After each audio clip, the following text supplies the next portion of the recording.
It's not on the table.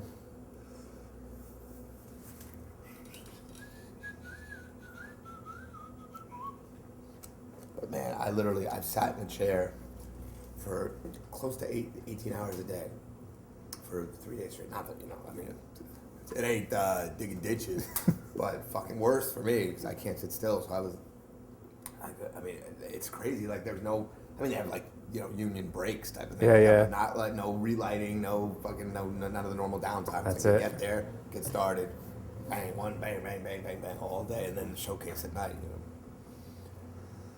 But I think it's going to be really good. I'm looking forward to it. We good? Yep. So you'll do your intro here, right? Absolutely, I will. Right, So if Greg wants to address the camera, that's him. If I want to look down the barrel. Exactly. I gotta start writing down all these showbiz terms. So we're good? Hey guys, what's up? I am Dylan Godino from PunchlineMagazine.com. We are here at Comics Comedy Club, more specifically in the Copper Room. You are watching A Tight Five, which is also a co-production of Rooftop Comedy. You should know I'm very, very happy to have our comedian guest today.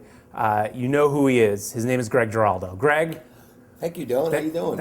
I'm doing all right, Greg. I appreciate you coming down and doing this bit of Thanks web work. Having me. Yeah. I started my thank you too soon. I prematurely started to thank you. Well, I'm going to take blame for that because sometimes I don't know when to stop talking. Yeah, it was you were sort of torn between like a comedic sort of club introduction and just a I'm not at all good or professional at any of this. It's not necessary to be either. Yeah. So Greg, you know Ryan Seacrest. I definitely know Ryan Seacrest. Hopefully your interview won't be as hard hitting. It may be. It may be. I guarantee you my teeth are not as white as his. No, neither are mine. But will I be crying? Will I cry? Do you think? I think it would be good if you. Yeah, we'll get it. I'll probably get worked up. You know what I'm having a problem with? I've been sitting. This sounds like a ridiculous thing. Like we could curse, right? Yeah, absolutely. Fuck yeah! I had my elbow in someone's cunt. Yeah. No, I'm kidding. But I've sat at a table like this to the point, literally, like my elbow is. I think I gave myself tennis elbow just from sitting still for so long. That's how completely useless, out of shape, and incapable of work I've become from those years of being like a slug comic that I can't even sit long enough without. I can't even sit for a few minutes without starting to feel some sort of tendonitis. So let's get this thing over with because I got to get to the hospital. That's sad. Well, it's disturbing because it's making me jittery. Are you taking anything? Some Advil? Something? I should probably take something. I was gonna just I was trying to get on some OxyContin or Dilaudid or something. That'll probably. I got a morphine drip. We got a morphine drip for the old chafed elbow. That would probably help. So, Greg, beyond you having tendonitis from sitting, Do this. how are you otherwise? I mean. Pretty good, Dylan. I mean, I'm no expert interviewer, but that seems like if I were to answer that question fully, we'd be done. Yeah. You want to leave yourself some little follow-up. Yeah. How am I? I'm kidding. I'm doing great. Good. How are you? I'm doing all right. Yeah. I'm doing all right. I'm talking to you, so that's a good thing. Yeah. So yeah. I think I always do this to you anytime. You do it seems like every time. To start with an opening question like that, and I always criticize it. What else are you supposed to say? Greg, how was it growing up with your mom? I mean, of course you got to ease into it. The last time I interviewed you was a few months ago over the more hardcore over the phone, and you criticized me for being too in depth, too quick. Right. I know. And so now I'm like, you know what? I'm not going to do that to him.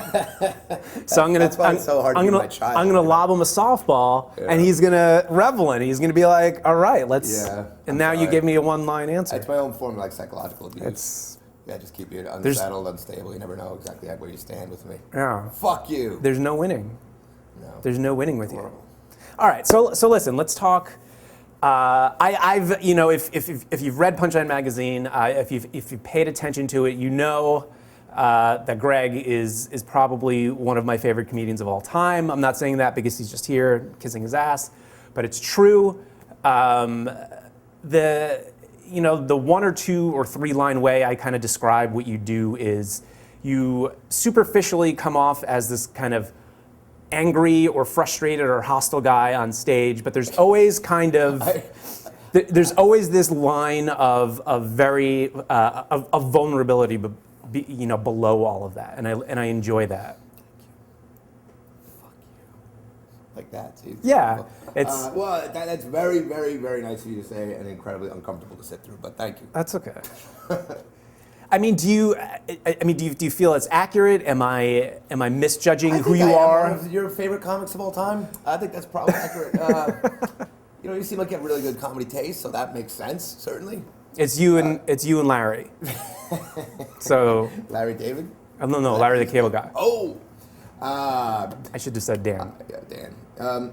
What was the question? Do I believe you? I mean, no. The question is, are you kind of that person we see on stage, or how are you? Are you any different off stage? I mean, I don't always have a mic when I'm not on stage. I don't. Sometimes when I'm not on stage, I wait and let other people talk too. Yeah. Sometimes, but generally, no. I mean, nobody is exactly the same as they are on stage, off stage. But generally speaking, I'm not doing any kind of character, and I try to be conversational, and I try to say things. I try to make all my setups and premises be things that I think or that I'm interested in. So I don't do a lot of like absurdist, crazy jokes. So yeah. I mean, I guess it's a lot like being around me all the time, except in real life I have fewer punchlines, and I don't have enough time to edit as much time to edit things out. On stage, you're saying things that for the most part you've thought about for a while. Yeah. In your the latest special, Midlife Vices, you talk a little bit about your kids. You have 3 sons. Yeah. Your oldest now is... He's 9. The oldest is 9. He's 9. So, I mean, I listened to you kind of talk about your kids. Are they kind of... Gay? Well, no. I mean... Violent? No. Drug addicted? I imagine they're not drug addicted yet. I imagine you... Depends on Lucky Charms, technically. I think high fructose corn syrup technically should be labeled as a drug, and they probably are addicted to that, as every little loaded monster in America. Do they... Does the 9-year-old... How beyond the 9-year-old, what's the next... 9, 7, and 5. All right, so the 9-year-old, he's got to be getting into kind of watching television, knowing what you do. Has he seen parts of your act at all? The 2 youngest, they've all seen little things here and there. The oldest, I put the two go to bed earlier, so that's kind of when the oldest and I can chill out and really sort of go online and look at different comedy clips or things that I think you might find funny. Yeah. Because with the other 2, when the 3 of them are together, it's just pandemonium. Right. And they'll watch crazy cartoons and stuff. But the other 2 are still too young to sort of get any of the comedy stuff at all. But they've seen me in different shows and things. But the oldest is hilarious. They're all hilarious, but the oldest is really getting into stuff now. And in fact, just last night, I think I was mentioning to you earlier that we watched Brian. I was thinking, who could he watch that's funny but clean? There's so few people that are clean but funny. And I thought, oh man, Brian Regan, who I think is just one of the funniest people ever. Yeah. I mean, he's one of the best comedians ever, and yet could be funny to everyone. I mean, I don't think there's ever been another guy that was universally funny like that. That could be funny to almost anybody. And so we watched some of his clips, and he was killing it. My son had never really watched stand-up per se. He'd watch me do some tiny clips and criticize all the beeping and cursing. But with Brian, he was rolling. It was that was his first exposure to regular stand-up comedy, and he loved it. So that was kind of cool. And now I have to start saying cock less, I think, if I'm going to get him to watch my stuff. I felt pretty dirty after that. But yeah. What are you going to do? So they haven't seen anything all the way through. No, and in fact, we watched a little bit of Midlife Vices. Had a DVR. I very rarely watch anything I've done anyway, so it's hard to watch. But I just thought, well, maybe you could at least see, it would just flash through the setup. You could see the theater, how crowded it is, that kind of thing. Right. And but then he Googled it. Then he started searching for the DVD, and he found it to where it was on sale for $6. He goes, $6, Dad. Your career's going down the drain. He goes, get out there and make a DVD that sells. Wow. That is a very insightful little child I'm raising. That's Yeah. He doesn't pull any punches. Well, he doesn't. He doesn't pull any punches, but it's amazing. It's amazing how smart the kids are. I know. They know everything. They really do. People always say how smart kids are, and they're not. They're dumb. Kids are dumb. They have a limited body of knowledge, but they do have amazing insights about their dad's comedic shortcomings. Mm-hmm, mm-hmm. So Brian Regan, that's basically. Did I just say shortcoming? Yeah, you did. Stupid word to use. That's fine. That's fine. Brian Reed, what? So he's the introduction to your Yeah, oldest. the first kid, That's a good. the first comic that my sons love them. In fact, all day. In fact, Gregory.